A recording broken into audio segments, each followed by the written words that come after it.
الرحمن الرحیم الحمدللہ رب العالمین والصلاة والسلام علی اشرف الانبیاء والمرسلین ومن تبعهم بإحسان الى یوم الدین اما بعد اعوذ باللہ من الشیطان الرجیم بسم اللہ الرحمن الرحیم یا ایها الذین آمنوا اتقوا اللہ حق تقاته ولا تموتن الا وانتم مسلمون يا أيها الناس اتقوا ربكم الذي خلقكم من نفس واحدة وخلق منها زوجها وبث منهما رجالا كثيرا ونساء واتقوا الله الذي تساءلون به والأرحام إن الله كان عليكم رقيبا يا أيها الذين آمنوا اتقوا الله وقولوا قولا سديدا يصلح لكم أعمالكم ويغفر لكم ذنوبكم ومن يطع الله ورسوله فقد فاز فوزا عظيما. محترم میرے دینی بھائیوں اور خواتین اسلام،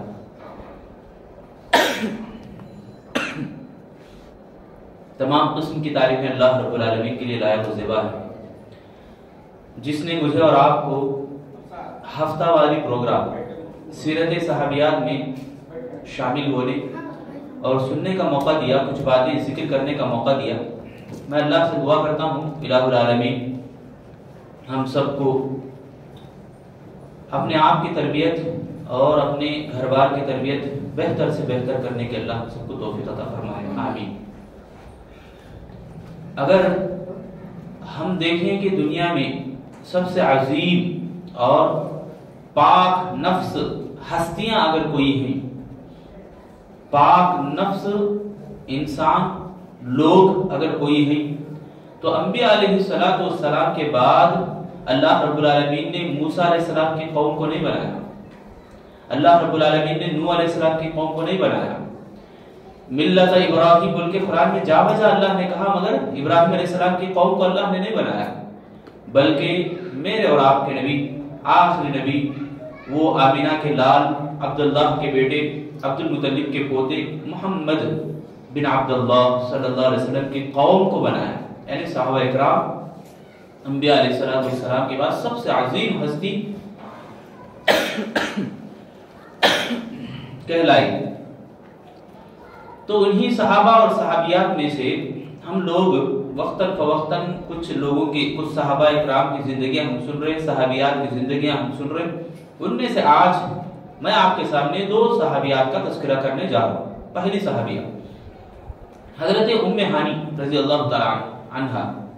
ام ہانی رضی اللہ تعالی عنہا اللہ کے نبی صلی اللہ علیہ وسلم کی چچیری بہن، حضرت علی رضی اللہ تعالی عنہ کی بہن، خاص بہن، سگی بہن، اور جعفر رضی اللہ تعالیٰ کی بھی ہمشیرہ بہن ہے، اور ابو طالب کی بیٹی.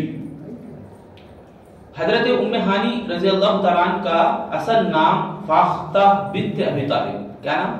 فاختہ. آپ سنے کبھی نام ہے؟ فاختہ پرندے کا نام ہے، فاختہ پرندہ، جس کی آواز بڑی میٹھی رہتی، بڑی سنسان رہتی ہے. اس پرندے کے بارے میں کہا جاتا کہ وہ پرندہ بڑی تکلیفوں، پریشانیوں کو جھیل کر وہ اور امن اور سکون کی آواز نکالتا ہے. بہرحال صحابہ اکرام بھی ایسے ہی وہ پاک نفس نہیں ہوئے، پاک ہستیاں نہیں کہلائے، جن کا نام لیتے ہی میں اور آپ رضی اللہ عنہم ورضوا عنہ کہتے ہیں. یہ ان کو ایسے ہی نہیں ملا، ان کو تکلیفوں کو جھیلنا پڑا، پریشانیوں کا سامنا کرنا پڑا. اس کے بعد ایسی مقدس ہستیوں کا ان کو نام دیا گیا. تو ام ہانی رضی اللہ تعالیٰ عنہ کا اصل نام فاختہ بنت ابی طالب ہے. ان کے شوہر کا نام حبیرہ بن وہب المخزومی، یہ مخزوم کے رہنے والے، مگر یہ اسلام قبول نہیں کرے. حضرت ام ہانی رضی اللہ تعالیٰ عنہ اسلام قبول کرتے ہیں فتح مکہ کے دن. فتح مکہ جب فتح ہوا اس وقت یہ اسلام قبول کرتے ہیں. فتح مکہ کے بعد ہی کئی ایسے واقعات اللہ کے نبی صلی اللہ علیہ وسلم کے ساتھ ہوتی ہیں کہ جن میں سے ایک واقعہ یہ کہ فتح مکہ کے دن اللہ کے نبی صلی اللہ علیہ وسلم ان کے گھر جاتے ہیں اور آرام کرتے ہیں، پھر غسل کرتے ہیں، انہی کے گھر میں کھانا تناول کرتے ہیں، کھانا کھاتے ہیں. اس طرح سے جب صبح کا ایک وقت ہوتا ہے، صبح کے وقت میں وہ اللہ کے نبی صلی اللہ علیہ وسلم نہا کر آتے ہیں. حضرت فاطمہ رضی اللہ عنہ اللہ کے نبی صلی اللہ علیہ وسلم کو پردہ کیے ہوتے ہیں. ام ہانی رضی اللہ تعالیٰ عنہ کچھ پوچھنے کے لیے، کچھ سوال کرنے کے لیے، جب اسلام قبول کر لیے تو کچھ باتیں جو اہم باتیں ہوتی ہیں وہ اللہ کے نبی سے دریافت کرنے کے لیے آتی ہیں، تشریف لاتی ہیں. اس وقت اللہ کے نبی صلی اللہ علیہ وسلم چاشتی کی نماز پڑھتے ہوتے ہیں. نبی صلی اللہ علیہ وسلم چاشتی کی نماز 8 رکعت مکمل پڑھتے ہیں. چاشتی کی نماز کی فضیلت آپ کو معلوم ہی ہوگی, یاد دہانی میں کراؤ کہ 2 رکعت ایسی ہے چاشتی کی نماز جس کا نام ضحیٰ بھی ہے, جس کا نام صلاۃ الاوابین بھی ہے. نام الگ الگ ہے مگر نماز ایک ہی ہے. جیسے تراویح, قیام اللیل, تہجد, ایک ہی نماز ایک ہی ہے مگر نام کئی ہیں. تو اس طرح اللہ کے نبی صلی اللہ علیہ وسلم کی جو حدیث ہے چاشتی کی نماز کے سلسلے میں, جب کوئی آدمی دن کے شروعات 2 رکعت سے کرے تو اللہ تعالیٰ اس کو ایک حج یا ایک اور روایت میں 2 عمروں کا اللہ تعالیٰ ثواب دیتا ہے. تو چاشتی کی نماز اللہ کے نبی 8 رکعت پڑھ رہے تو گویا 12 رکعت سے پڑھ سکتے ہیں. افضل 2 رکعت, 12 رکعت تک آپ نماز پڑھ سکتے ہیں. افضل کیا ہے, 2 رکعت بھی ادا کریں. 8 رکعت بھی پڑھ سکتے ہیں, 4 رکعت بھی پڑھ سکتے ہیں, مگر افضلیت 2 رکعت تو ہے. کہ کیوں بولے تو کئی احادیث اس سے ثابت ہیں. 4 رکعت بھی الحمدللہ جس کے اوپر اللہ کے نبی بہت زیادہ عمل کیا. اور انہی کے گھر سے حضرت ام ہانی رضی اللہ عنہا ہی کے گھر سے معراج کا واقعہ بھی پیش آیا. جب اللہ کے نبی صلی اللہ علیہ وسلم کی زندگی سے ان کی بیوی خدیجہ الکبریٰ وفات پائیں اور ابو طالب جو اللہ کے نبی کے چاچا تھے اور اللہ کے نبی صلی اللہ علیہ وسلم کے راستے میں ایک دیوار کی طرح تھے مصیبتوں کے سامنے. جب بھی مصیبت آتی تو چاچا کو یاد کرتے, ابو طالب کو یاد کرتے لوگ, اللہ کے نبی کو تکلیف نہیں دیتے, مصیبتوں سے دور رہتے.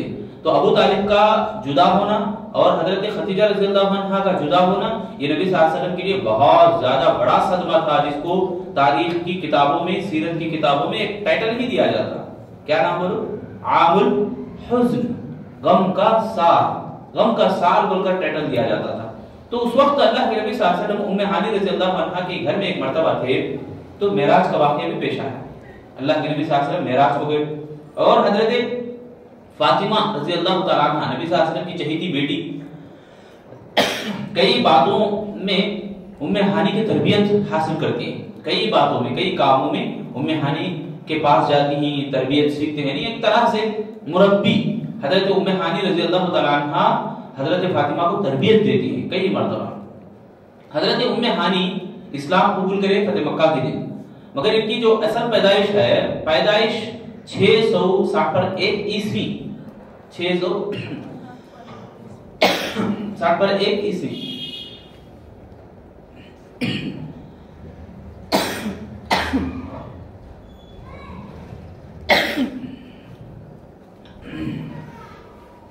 پیدائش جو ہے 570 پر 6, 570 پر 6 پانی کا دیش,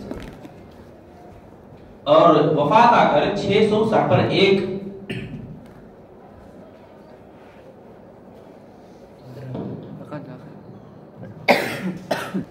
حضرت ام ہانی رضی اللہ تعالیٰ عنہ کی پیدائش جو ہے 570 پر 6 اور وفات 660 پر 1 عیسوی. گویا ام ہانی رضی اللہ تعالیٰ عنہ 80 پر 4 سال دنیا میں زندہ رہی اور حضرت امیر معاویہ رضی اللہ تعالیٰ عنہ کے دور خلافت میں وفات پاتی.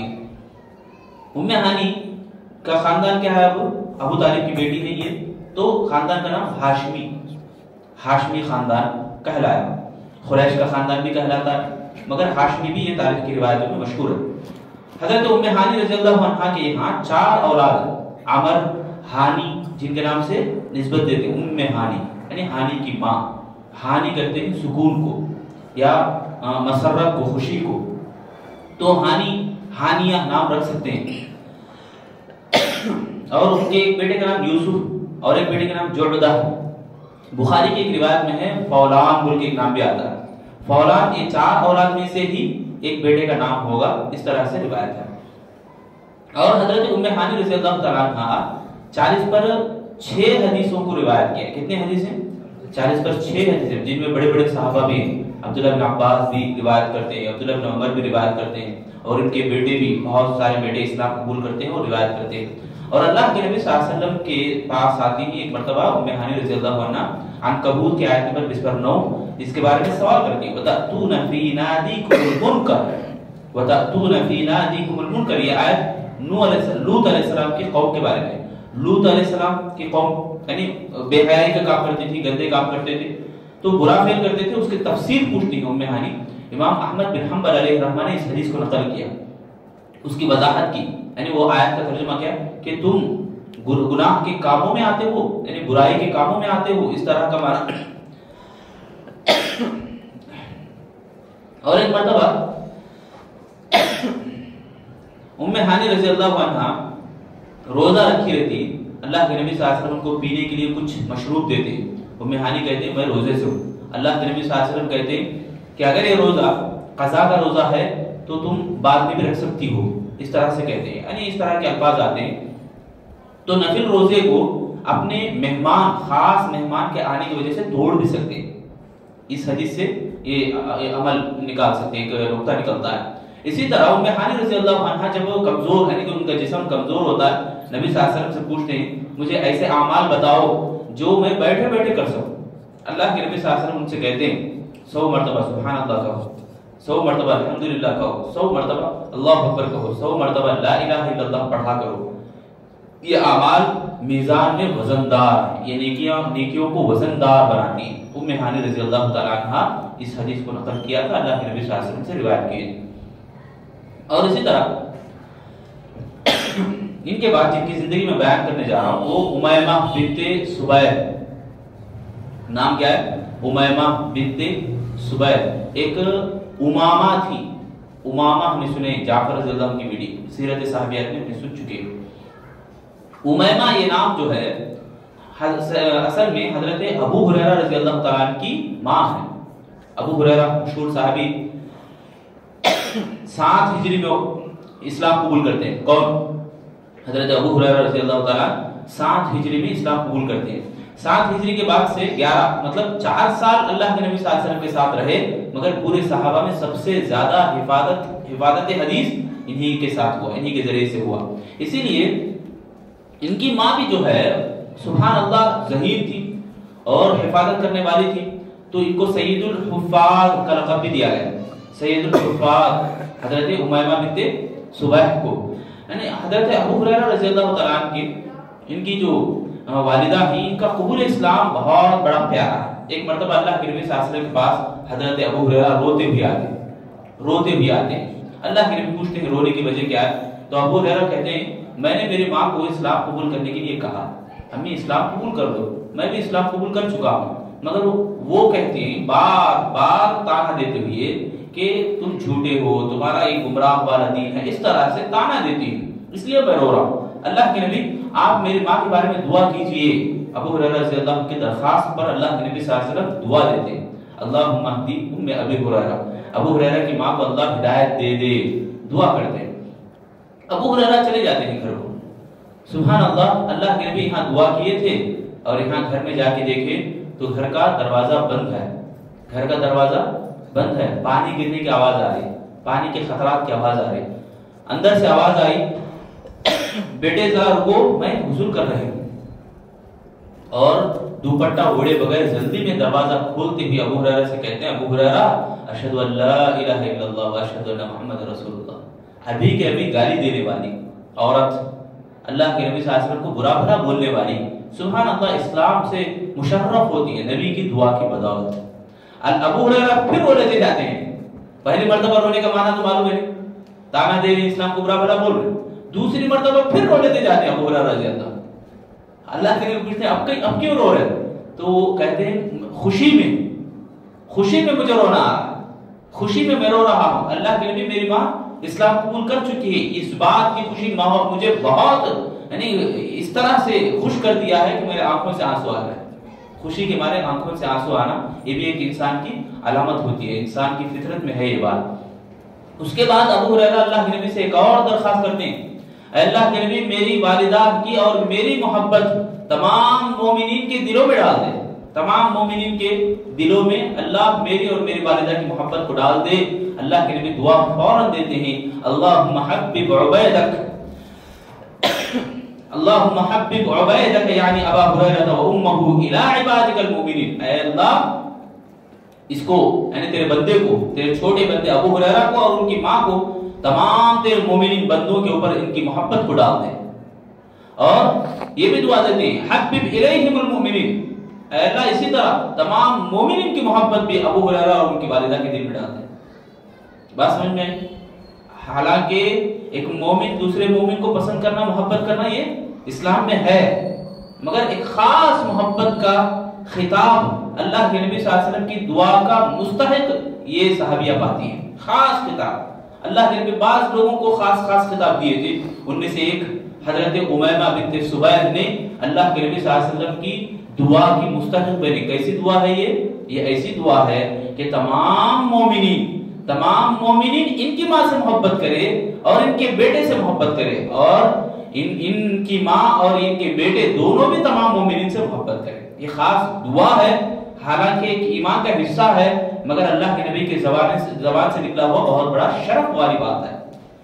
تو یہ رہی حضرت امیمہ بنت سبیح، ان کے بارے میں، ان کے اخلاق کے بارے میں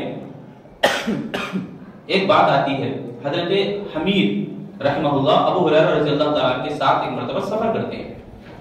دیکھا گیا کہ مکے سے کچھ ایک بڑا قافلہ آیا ہے۔ ابو ہریرہ رضی اللہ تعالیٰ ان کے اپنے ساتھی سے کہتے ہیں جاؤ جا کر میری ماں کو سلام کہنا۔ وہ جا کر سلام کہتے ہیں اور ان کی والدہ اسی وقت تھوڑی دیر میں اندر جاتی ہیں اور گھر اندر سے بہت ساری روٹیاں اور شوربہ لا کر ان کے سر کے اوپر تھما دیتی ہیں۔ سبحان اللہ، تھوڑی ہی دیر، زیادہ دیر نہیں لگی، کچھ ہی دیر میں ابو ہریرہ رضی اللہ عنہ کی والدہ ابو ہریرہ کے سلام کا مطلب کو سمجھ جاتی ہیں اور پورے قافلے کو، جو آیا ہوا قافلہ ہے، پورے مہمانوں کے لیے کھانے کا انتظام کرتی ہے۔ یعنی بڑی فیاض تھی ابو ہریرہ کی والدہ، بڑی فیاض تھی کھانے پلانے کے معاملے میں۔ عرب میں بھی خاص قریش کے بعد ہی سب کچھ، قریش کے بعد ہی دوسرے لوگ، جیسے عدی بن حاتم طائی کے بارے میں ہم سنتے ہیں، وہ بھی ایک عربی دار۔ تو بہرحال حضرت امیمہ بنت سبیح یہ بہت بڑی فیاض تھی۔ فیاض کا معنی لٹانے والی، فیاض کا معنی لوگوں کو کھلانے والی، دینے والی، فیاض کا معنی دینے والے۔ تو ابو ہریرہ رضی اللہ عنہ کی والدہ اس طرح سے فیاضی کا کام انجام دیتے تھے۔ اب یہ ہم لوگ دونوں کے بارے میں سنے ہی، ایک اور بات خاص طور سے ام ہانی رضی اللہ تعالیٰ عنہ کے سلسلے میں، ایک مشہور قوالی، اور آج کل اگر ہم دیکھیں تو بہت سارے ناول معلوم ہے، کہانی کی کہانی، اس ٹائپ میں کچھ سیریز چلاتی ہے، جیسے ارطغرل غازی کا ایک سیریل چلتا ہے۔ آج مجھے اور آپ کو اس بات کے اوپر دھیان دینا ہے، توجہ دینا ہے۔ آج تربیتوں کا بگاڑ ہے، ایمان ختم ہو چکا ہے دلوں میں، عبادت کا کوئی شوق دلوں میں نہیں ہے، بچے فون کے عادی ہو گئی۔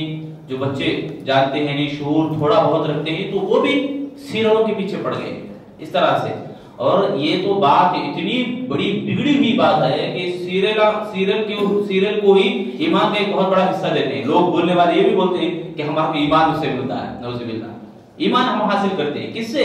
سیریل سے، ایک یہودی سے، یہودی خاندان میں پلا ہوا آدمی، گناہوں میں لت پت آدمی جو اس طرح سے ڈرامہ کر کے بتاتا ہے، اس سے آپ ایمان سیکھتے ہیں، نعوذ باللہ۔ یہ بہت بڑی خطرناک بات ہے، وقت ضائع ہونے والی بات۔ قوالی سنتے ہیں لوگ، قوالی میں ام ہانی رضی اللہ عنہ کو بڑا چڑھا کر پیش کیا جاتا ہے۔ قوالی کے اندر ام ہانی، اللہ کے نبی صلی اللہ علیہ وسلم ام ہانی کے تعلق سے نکاح کی پیشکش کیے ہوں گے، مگر مجھے اور آپ کو جو لینا ہے سبق کیا ہے، وہ اہم ہے۔ ام ہانی رضی اللہ عنہ کے بارے میں اللہ کے نبی صلی اللہ علیہ وسلم نے نکاح کے بارے میں پیشکش کی، ابو طالب سے کہا کہ نکاح کرنے کو، نکاح کے بارے میں، تو انہوں نے ان کے ماموزاد بیٹے، ابو طالب کے ماموں کے بیٹے حبیرہ، ان سے نکاح کروائے ابو طالب۔ یہ نہیں کہ ایک عشق کرے، عشق بازی چلائیں۔ اسی لیے لوگ، یہ قوالی میں یہ بھی گایا جاتا ہے کہ ام ہانی سے اللہ کے نبی کو عشق ہو گیا تھا، نعوذ باللہ۔ ام ہانی سے محبت کرتے تھے اللہ، اسی لیے رات میں عشاء کے بعد بھی ان کے گھر میں ہیں، تب معراج کا واقعہ پیش آیا۔ معراج کا واقعہ عشاء کے بعد، عشاء کی نماز کے بعد پیش آتا ہے۔ تو اس طرح سے دیکھو، ایک بات سیدھی سادی ہے، اس کو مروڑ کے ایسے واقعات سمیٹ دیتے ہیں لوگ، جو کہ گمراہی کا باعث بنتا ہے، بدعات و خرافات کو جنم لیتا ہے۔ آج ہی ہو رہا، محبت اللہ کے نبی کی سچی محبت کرنی ہے، مگر دکھاوا میلاد کا نام دے دیا، دکھاوا شہادت حسین کے نام پر جھنڈے چڑھانا ہو گیا، اس طرح سے بہت ساری باتیں۔ بہرحال ان باتوں میں مجھے اور آپ کو نہیں پڑھنا ہے، سیریلوں سے دور رہنا ہے۔ جو بھی ارطغرل غازی ہو یا کوئی بھی غازی ہو، یہ سب بھی ہمارے لیے کتابوں میں، سیرت کی کتابوں میں ہے۔ ایک اور نقطے کی بات میں بتاتا ہوں، بہترین بات، جتنا آدمی کتابوں سے شوق رکھتا ہے، کتابیں پڑھنے کا عادی ہوتا ہے. کتابیں مطلب قرآن ہے سب سے عظیم کتاب جو اگر ہم دیکھیں تو قرآن مجید کو دیکھنا. ہمارے ایک استاد تھے شبیر احمد عمری، وہ انتقال کر چکے ہیں پچھلے دنوں میں. آپ یقین نہیں کر سکتے 40 سال سے زیادہ انہوں نے بچوں کو مجید پڑھایا، 40 سال سے زیادہ. اور ان کو ان کی صلاحیت کو دیکھ کر وہ پرنسپل کی سیٹ بھی دے دیے، مگر وہ انکار کر دیا، میں نہیں بیٹھنے والا، مجھے پرنسپل نہیں چاہیے، میں ہندی پڑھاتا رہوں گا. اتنے بڑے استاد. آپ یہ بات بھی یقین نہیں کرتے کہ ان کے دانت پورے کے پورے مضبوط تھے مرنے سے پہلے تک، وفات سے پہلے تک. اور ایک استاد جو شیخ التفسیر کے نام سے مشہور ہے عبد الکبیر عمری، سبحان اللہ، شیخ التفسیر کے نام سے. ان کے اسٹوڈنٹ دنیا میں پھیلے ہوئے ہیں، سبحان اللہ. بڑے بڑے لوگ مدینی بننے کے بعد بھی، اور سعودیہ سے کئی کالجوں سے لوگ آتے ہیں ان کے پاس سند حاصل کرنے کے لیے. کچھ ایسے اساتذہ ہیں جن کے پاس سند لیتے ہیں. سند مانا سلسلہ، ان کے استاد، اللہ کے نبی آخری استاد، اللہ کے نبی سے صحابہ سنے، صحابہ سے پھر تابعین، تبع تابعین، اس طرح سے ائمہ علماء دین، ایک استاد تک ایک سند سلسلہ ہے. تو وہ سلسلہ سبحان اللہ بڑے بڑے اساتذہ کے پاس آتے ہیں، اس طرح سے لیتے ہیں. میں یہ بتانا چاہ رہا ہوں کتابوں سے لو لگاؤ، کتابوں سے شوق رکھو، کتابوں سے محبت کرو، کتاب کو اپنا بہترین دوستی بناؤ، کتاب کو اپنا بہترین دوست بناؤ. کتابوں سے دوستی کرنے سے تمہارے آنکھوں کی بھی حفاظت، سبحان اللہ، پڑھتے رہنے سے زبان اور دانتوں کی بھی حفاظت، پڑھتے رہنے سے آپ دوسرے جتنے بھی گناہ ہیں ان میں نہیں پڑھنے سے آپ بچا لیے جائیں گے. بس سمجھ میں آ رہی جو بولنا چاہ رہا ہوں. نہیں پڑھیں گے آپ، دور رکھیں گے کتابوں کو اور فون میں لگ جائیں گے یا دوستوں میں پڑھ جائیں گے تو آپ بگڑیں گے. کتاب بہترین دوست ہے، سبحان اللہ. قرآن مجید سب سے بڑا دوست ہے. آپ قرآن میں غوطہ زر ہو کے دیکھو کتنی باتیں سبحان اللہ. خالی قرآن کو کہا جاتا ہے پڑھتے جاؤ اوپر چڑھتے جاؤ، معمولی بات نہیں ہے یہ. تو ہم سب کو چاہیے کسی اور موقع پر اس کتاب کے بارے میں ہم سنیں گے انشاءاللہ، کتاب سے مطالعہ کرنا، علم حاصل کرنا. بہرحال یہ آج جو باتیں ہم نے سنے ہیں اس کے اوپر توجہ دیں. قوالی وغیرہ، گانا وغیرہ، میوزک وغیرہ سننے سے پرہیز کریں. اپنے آپ کو تربیت دیں، اپنے آپ کو سنواریں، خود بھی سدھرنے کی کوشش کریں، دوسروں کو بھی سدھارنے یعنی بتانے کی کوشش کریں. اور اسی طرح یہ جو ناویلز ہیں اس سے بھی دور رہیں. یہ بھی ایمان کو ٹھیس پہنچاتے ہیں، ایمان کی ثابت قدمی کو کھوکھلا بنا دیتے ہیں. اندر سے اندر کھا جاتا ہے ایمان. اگر ایک ناولز وغیرہ پڑھتے جائیں، سیریل کا جو لت عورتوں کو لگا ہوا ہے، مرد حضرات کو بھی لگا ہوا ہے، یہ اگر آ گیا دلوں کے اندر تو ایمان نقصان میں ہے، خسارے میں ہے، ایمان ٹھیس میں چلا جاتا ہے ایمان. اور اسی طرح ہم سب کو جو بھی بگاڑ ہے آس پاس اس سے ہمیں بچنا ہے. بولے تو یہ مقدس ہستیوں کو ہمیں سننا ہے. جو بھی ہم سن رہے سیرت صحابیہ، سبحان اللہ، کئی باتیں ایسی ہیں کہ سیرت صحابیہ سنتے سنتے آپ دنگ رہ جائیں گے. ایسے واقعات بھی ہیں انشاءاللہ اگلے بار میں ہم سنیں گے. میں آخر میں اللہ سے دعا کرتا ہوں الہ العالمین تمام لوگوں کو جو بھی سنی کی باتیں ہیں عمل کرنے اور عبرت حاصل کرنے کی توفیق عطا فرمائے. آمین. سبحان اللہ و بحمدہ.